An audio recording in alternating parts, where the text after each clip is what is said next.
My husband has an estate worth $160 million, along with his house, and it will all be passed down to me. We don't have any children, so everything is mine. My sister-in-law talks about this with a certain pride, and her words echo in my mind. My name is Astrid. I'm 44 years old and work part-time. My husband and I have two sons, one in his senior year of high school and the other a sophomore. My oldest son is preparing for his college entrance exams this year. He's always dreamed of becoming a lawyer and has been working very hard toward that goal. Ever since he was young, my eldest son has wanted to pursue law, probably because of the influence of my older brother, Johan. Johan is a lawyer, and a few years ago, he even started his own law firm, which now has several lawyers working under him. My son grew up admiring my brother's achievements, and he has always been a diligent student, consistently getting excellent grades, even in elementary school. When Johan found out that his nephew wanted to become a lawyer, he was thrilled and gave him a lot of encouragement. My son often tells his uncle, "I'll be a lawyer just like you, uncle." Johan always laughs and replies, "Well, hurry up and become one, so you can follow in my footsteps." Though my brother is married, he and his wife don't have any children. Whenever he visits, he loves spending time with my boys and spoils them. My brother's wife is 10 years younger than him, and she's always been a bit of a difficult person. She never visits our home, and as a result, we don't really have much of a relationship. Johan and I lost our parents when we were young, so when I was getting married, he stepped in as a father figure for me. Shortly after I got married, Johan decided to marry a younger woman. My husband and I were relieved to hear he was getting married, but when we finally met his fiancée, I was shocked by how unhappy she seemed. We expected a cheerful person, excited about her upcoming marriage, but instead, she had a gloomy expression on her face. I tried to be polite and said, "You two make a great couple," but once we were home, I told my husband how puzzled I was by her demeanor. My husband agreed, saying she didn't seem like the most pleasant bride, but he shrugged it off, thinking there was nothing we could do about it. Johan bought a house just before getting married, so my husband and I took our children over to visit and celebrate. The house was absolutely stunning, which didn't surprise me, given Johan's success with his law firm. But when we got there, my sister-in-law was nowhere to be seen. My husband joked with Johan, asking if his wife had already left him. My husband was just teasing, but the look on Johan's face made us both uneasy. Johan explained that whenever something comes up, his wife goes back to her parents' house. That day, she was staying over because it was her mother's birthday. My husband's shoulders slumped, realizing his joke might have been in poor taste. Then, out of nowhere, Johan asked us something that caught us completely off guard. With a serious expression, he said, "If I can't have children, can I adopt one of yours?" I thought he was joking at first, but the look in his eyes told me he was dead serious. I didn't know how to respond, but my husband laughed and said, "Who knows what the future holds? We can talk about it if that time comes. If you really want one of our kids, you're welcome to adopt whichever you like." My husband clearly wasn't taking the request seriously, but I couldn't shake the unease I felt about the idea of adoption and, more importantly, about the state of Johan's marriage. After that, whenever we visited Johan's house or he came to ours, he was always alone. His wife never joined him, and Johan never mentioned her. I chose not to bring it up either. They had been married for over 10 years, and I had nearly forgotten about her. This year, my eldest son got accepted into his dream law school. During a visit to celebrate this achievement, Johan brought up the idea of adoption again. He asked, just as he had before, "Would you consider letting me adopt one of your sons?" He and his wife hadn't been able to have children, so he was revisiting the question. The last time he mentioned it, they had just gotten married, and there didn't seem to be any urgency. But this time, Johan seemed more determined. My husband, still not taking it seriously, replied quickly, "Would you like our eldest son since he wants to be a lawyer?" My husband said it casually, but I was wary. This was a major, life-changing decision for our sons. Although they would be with Johan, their uncle, I couldn't help but worry about how my sister-in-law would treat a child who wasn't biologically hers. I couldn't help but feel uneasy, so I asked my brother, Is your wife okay with the idea of adopting one of my sons? He replied with a strained smile, Don't worry about her. We've already talked it over. While it was somewhat reassuring to know they had discussed it, I still couldn't make a decision right away. I decided it would be best to talk it over with my two sons first. They were old enough to have a say in such a major decision, so I wanted to make sure they were comfortable with whatever choice we made. We didn't go any further with the conversation that day, but just a few days later, I received an urgent call from my brother's law firm. They told me that he had collapsed. I rushed to the hospital, where I found some of the staff from his law firm waiting, looking extremely worried. They explained that my brother had suffered a stroke while at work and had lost consciousness. After I arrived, the staff from the law firm left, but they mentioned they hadn't been able to reach my sister-in-law.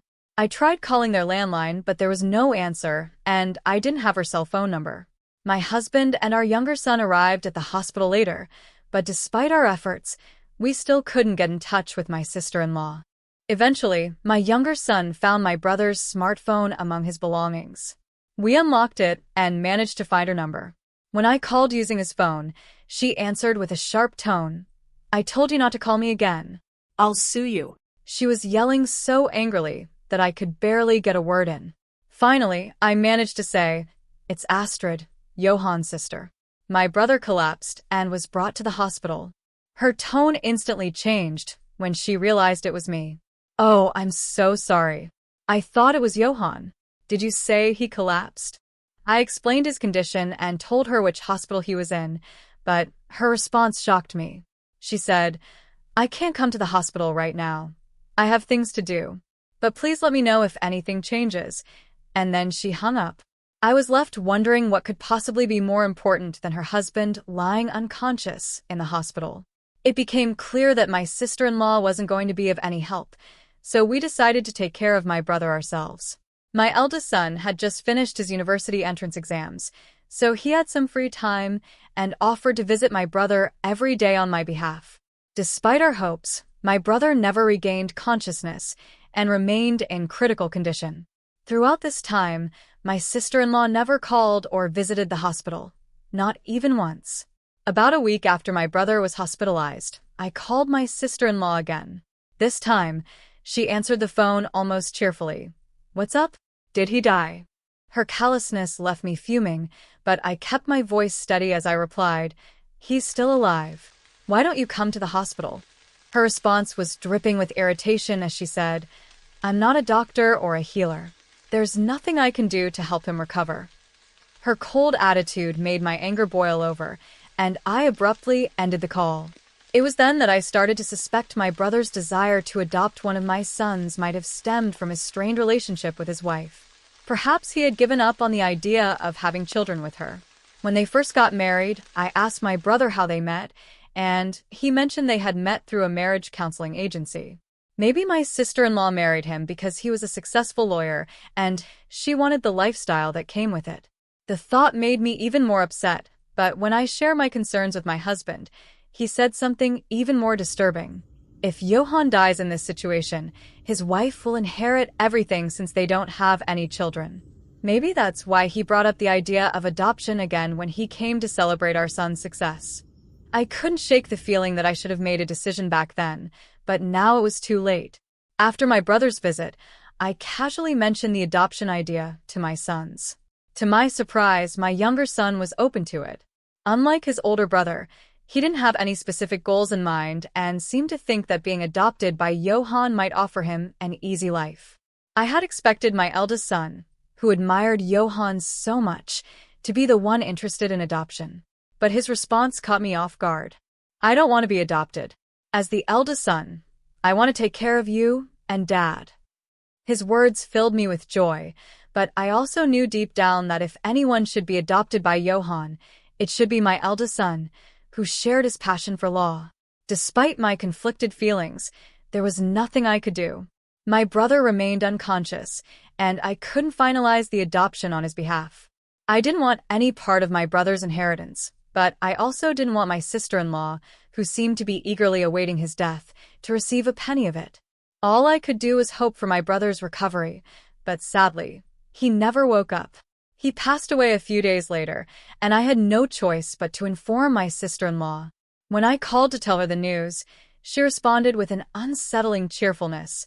"Oh, that's unfortunate. What about the funeral?" I was taken aback by her lack of emotion as she added, "You can handle everything. Just don't make me a pallbearer. I don't want to deal with any of the formalities." I was on the verge of losing my temper, but before I could say anything, she quickly hung up. In the end, my husband and I had to plan the funeral ourselves. The staff from my brother's law firm were incredibly helpful, assisting us in many ways. My husband was also worried about the future of the firm, but it turned out my brother had already made arrangements for its management. Although he was the firm's representative lawyer, he had entrusted the firm's day-to-day operations to someone else, ensuring its continued success even after his passing. The law firm, which my brother had put so much faith in, would continue operating smoothly as a corporation, even after his passing. The turnout at his funeral was overwhelming. So many people attended that the wreaths couldn't all fit in the hall. It was a powerful reminder of how respected and loved my brother was. My sons also helped out during the funeral, but I noticed that my second son seemed particularly frustrated when he saw the prominent figures in attendance, presidents of major corporations, politicians, and other influential people. He mumbled to himself, "I should have been adopted. I didn't realize how incredible Uncle was." Both my husband and I could understand his regret, as he had missed out on an opportunity he hadn't fully appreciated before. As I served as a pallbearer, I noticed that no one asked about my sister-in-law's absence. It was as though no one even knew she existed. My brother and his wife had never had a wedding, they had only gone on a honeymoon, so perhaps even some relatives hadn't been aware of their marriage. As I reflected on the situation, I couldn't help but wish that my brother had never married her. What was the point of a wife who didn't even attend her husband's funeral? I also regretted not allowing my brother to adopt my second son sooner, fearing that my sister-in-law would now claim everything my brother had worked for. With the help of the law firm staff, we managed to complete my brother's funeral. Afterward, I invited everyone to my brother's house for a meal as a way to thank them for their support. "My brother can rest in peace because of all of you," I said, though the sadness in the room was palpable. Just then, my sister-in-law made her appearance, dressed in a garishly bright pink coat. She strutted in with a big smile on her face, as if she had timed her entrance perfectly to coincide with the end of the funeral. I couldn't hold back my frustration and asked her, "Why are you here now after everything's over?" With a loud, almost triumphant voice that everyone could hear, she announced, "My husband's estate, worth $160 million, along with this house, will be passed down to me, his wife. Since we don't have any children, everything is mine." She seemed to be relishing the attention, but to our surprise, the staff from the law firm started laughing. We were all bewildered, not understanding why they found her statement amusing. My sister-in-law, visibly irritated, glared at them and snapped, "What exactly are you laughing about? You're so rude." One of the lawyers, still smirking, responded calmly, "We all know that you're officially divorced. We were aware of the terms of your divorce settlement the day before he collapsed." I was utterly shocked. "What? You were divorced?" I blurted out, unable to hide my disbelief. I looked at my sister-in-law, who had turned as white as a sheet. She was staring at the lawyers with a terrifying expression, her teeth clenched in anger. Another lawyer then chimed in, "Yes, and we also know that you were ordered to pay alimony as part of the divorce settlement. The divorce was a result of your affair, so it's only natural." My sister-in-law, glaring daggers at the lawyer who spoke, retorted, "I'm not required to pay alimony now, am I? There's no one left to pay." She tried to sound confident, but it was clear she was rattled. The lawyer, unfazed, quickly shot back, "Actually, the right to receive alimony is inherited. So, you'll have to pay it to Astrid, as she's now the inheritor."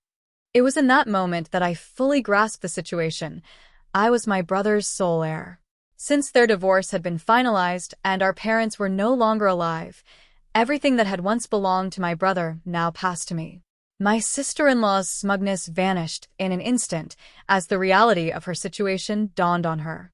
She was left speechless, no longer in control of the narrative she had so confidently presented just moments before.